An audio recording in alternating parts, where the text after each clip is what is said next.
की सड़कों पर भारी जाम लग गया है। शहर छोड़कर लोग भाग रहे हैं।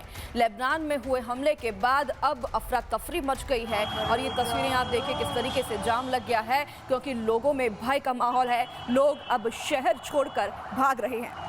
तो तस्वीरें लेबनान की दिखा रहे हैं आपको, जहां पे इजराइल की ओर से जिस तरीके से अटैक किया गया लेबनान के कुछ इलाकों में जहां पे हिजबुल्लाह की एक्टिविटी ज़्यादा थी, और उन हमलों को देखते हुए अब लेबनान की सड़कों पर भारी जाम लग गया। देखिए किस तरीके से कतारें लगी हुई है गाड़ियों की। दहशत इस कदर है कि लोग बस शहर छोड़कर भागना चाहते हैं, और इसकी वजह से लेबनान की सड़कों पर कई किलोमीटर तक, दूर तक आप लंबा जाम देख पा रहे हैं। और कुछ ऐसे ही हालात दुनिया के कई देशों में बन गए हैं जहां पे अफरा तफरी का माहौल है। लेकिन जो तस्वीर दिखा रहे हैं आपको हम, ये लेबनान की तस्वीरें हैं जहां पर कई इलाके ट्रैफिक जाम से जूझ रहे हैं, जहां पर लोग जैसे तैसे बस शहर छोड़कर भागना चाहते हैं, सुरक्षित ठिकाना ढूंढ रहे हैं, सुरक्षित इलाकों में जाना चाहते हैं, और इस चक्कर में पूरा शहर जाम में तब्दील हो गया है। लेबनान में लोग दहशत में हैं, क्योंकि इजराइल की ओर से पहले तो टारगेट करते हुए ईरान में अटैक किया गया। इसके बाद जिस तरीके से ये अटैक हुआ, उसके बाद लेबनान में जब अटैक किया गया तो शहर के लोग अपना घर छोड़कर भाग रहना है। वही तस्वीरें जो आप देख रहे हैं ये भय की तस्वीरें हैं, क्योंकि लोगों में भय है कि लेबनान में एक बार फिर से अगर युद्ध छिड़ गया तो फिर जो एक बार पहले हुआ था फिर से हो सकता है। और इसी भय से लोग अपने घरों को छोड़कर सुरक्षित स्थानों पर जाने की होड़ में हैं। और ये तस्वीरें देख रहे हैं आप, लेबनान से सड़कों पर किस तरीके से जाम लग गया है।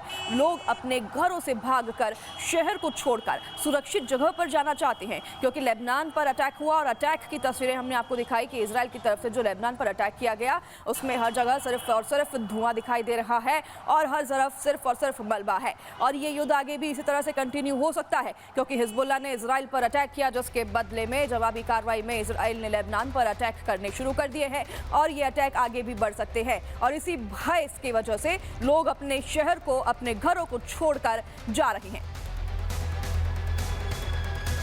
तो दुनिया के कई देश अब यहां पर युद्ध के मुहाने पर खड़े हो गए हैं, लेकिन बड़ा सवाल यहां पर यह है कि जो तमाम बुलेट पॉइंट्स हैं जो इस युद्ध के इर्द गिर्द घूम रहे हैं, उसमें एक है तेल। और इसी को लेकर कहा जा रहा है कि क्या तेल अब युद्ध करवाएगा, विश्व युद्ध में क्या तेल की अहम भूमिका होगी, क्योंकि ईरान संकट से कच्चे तेल की कीमतों में भारी उछाल की गुंजाइश जताई जा रही है। मिसाइल हमले में कई टैंकों को नुकसान पहुंचा है, और संघर्ष बढ़ने से शिपमेंट ये बाधित हो रहा है, और इसी वजह से क्रूड ऑयल में 8 महीने की सबसे बड़ी तेजी जो है देखने को मिल रही है।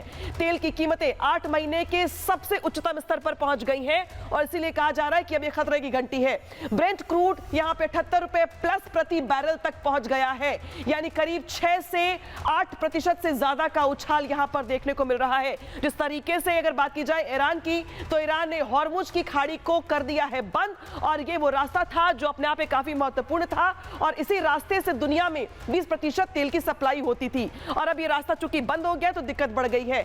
हर दिन करीब 2 करोड़ बैरल क्रूड ऑयल की सप्लाई यहां से होती थी, जो फिलहाल बंद हो गई है। और मुश्खाड़ी बंद हो गई है तो कीमतों में करीब 100% से जो आंकड़ा है वो ज्यादा पार कर रहा है, और कीमतें इससे कई गुना ज्यादा जो है यहां पर बढ़ रही हैं। और इसलिए माना जा रहा है कि क्या अब ये जो तेल है ये अब युद्ध के मुख्य किरदार में आ गया। इस बीच एक और बड़ी खबर आ गई है, जहां पे अनाया कुवैत में बड़े हमले का अलर्ट जारी किया गया है। बिल्कुल, ये बड़ी खबर सामने आ रही है। कुवैत में बड़े हमले का अलर्ट जारी कर दिया गया है। कुवैत पर मिसाइल और यूएवी हमलों का खतरा लगातार मंडरा रहा है, और लोगों से घरों में ही रहने की अपील की जा रही है। अपने घर में सबसे नीचे वाली मंजिल पर रहने के लिए लोगों से कहा गया है। तो कुवैत में हर जगह सिर्फ सायरन बज रहे हैं, और ये सायरन युद्ध के सायरन है। अटैक का खतरा कुवैत पर मंडरा रहा है, जिसकी वजह से लोगों से अपील की जा रही है कि आप अपने घरों पर रहें। इतना ही नहीं, घरों की सबसे निचली मंजिल पर शिफ्ट होने के लिए लोगों से ये अपील की गई है। ये तस्वीरें आप कुवैत से देख रहे हैं, जहां पर सायरन बजने शुरू हो गए हैं। वॉर के सायरन बजते हैं जब युद्ध का माहौल होता है, स्थिति होती है, तब ये सायरन बजते हैं, और लोगों से अपील की जा रही है कि आप अपने घरों में रहें, बाहर न जाएं। कुवैत में यूएस एम्बेसी ने कुवैत में ही यूएस नागरिकों से भी कहा है कि वे सुरक्षित जगह पर रहें, हमले की हालत में सिक्योरिटी प्लान देख लें, और भविष्य में और हमलों के लिए अलर्ट रहें। यूएस एम्बेसी के लोग सुरक्षित जगह पर रह रहे हैं, और फिर भी उनसे और भी ज़्यादा अलर्ट रहने के लिए कहा गया है। ये साफ संदेश देता है कि कुवैत पर अब हमले और भी इसी तरह से बढ़ सकते हैं। यूएस एम्बेसी ने भी अमेरिकी लोगों को सुरक्षित जगहों पर जाने के लिए और सुरक्षा के सभी नियम पढ़ने के लिए कह दिया है।